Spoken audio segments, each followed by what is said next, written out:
Homeownership is growing increasingly out of reach for the average American, even if you earn an above-average salary. Don't miss rich young Americans have lost confidence in the stock market, and are betting on these three assets instead. Get in now for strong long-term tailwinds. Here's how much money the average middle-class American household makes. How do you stack up? Owning real estate for passive income is one of the biggest myths in investing. Answer these two quick questions to find out how you can actually make it work. The current spring housing market has been described as a nobody's market, as sellers cling onto their homes through fear of losing their low interest rates and buyers simply can't afford the extortionate house prices. Affordability conditions will have to improve drastically, likely via both lower home prices and falling mortgage rates, to see buyers return to the market en masse, Hannah Jones, a data analyst at Realtor.com told MarketWatch.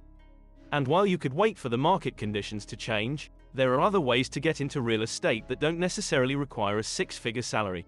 Running the numbers, Jones ran the numbers and found that to afford a $500,000 home, you need to make more than $140,000 a year. To come up with that sum, she started with that $500,000 price. Assuming you have a 10% down payment of $50,000, lock in a 30-year fixed-rate mortgage at 6.32% and pay a 1.72% tax and insurance rate, your monthly payment will add up to $3,508. Now, considering that most lenders require you to keep your housing expenses down to around 30% of your gross income, Jones calculated that you'd have to earn $140,312 a year in order to meet that target. You might say $500,000 seems like a lot of house, but consider that the median national home price for active listings climbed to $424,000 in March, according to Realtor.com. Using the same calculation above, a 10% down payment, a 30-year fixed-rate mortgage at 6.32% and a tax and insurance rate of 1.72%, your monthly housing costs would be $2,969. To afford that, you'd have to earn around $118,760 a year. That's a long way off the national average salary, which is $58,563 a year, according to ZipRecruiter. If those numbers sound like a stretch, here are 3 straightforward tips to get into real estate. Save a big down payment. A sufficient down payment is often the single biggest obstacle between you and buying a home. A decent-sized down payment will reduce your monthly mortgage payment and will protect you from additional costs, like private mortgage insurance, PMI, which lenders typically require if your down payment is less than 20% of your home's purchase price. That being said, saving for a substantial down payment is easier said than done. A 20% down payment on a $500,000 home would be $100,000 in cash, which few people have just lying around. If you're not sure where to start, a savings goal calculator can be a great resource here. Not only can it help serve as your roadmap to achieving financial goals, but you can break down your target into smaller, achievable milestones to keep you motivated.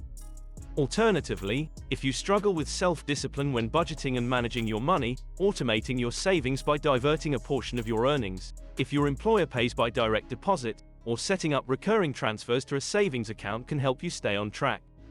If you're a few years out from buying a house, but already have a good amount saved for your down payment, you can lock some of that money in a bank certificate of deposit, CD, and take advantage of the current high rates.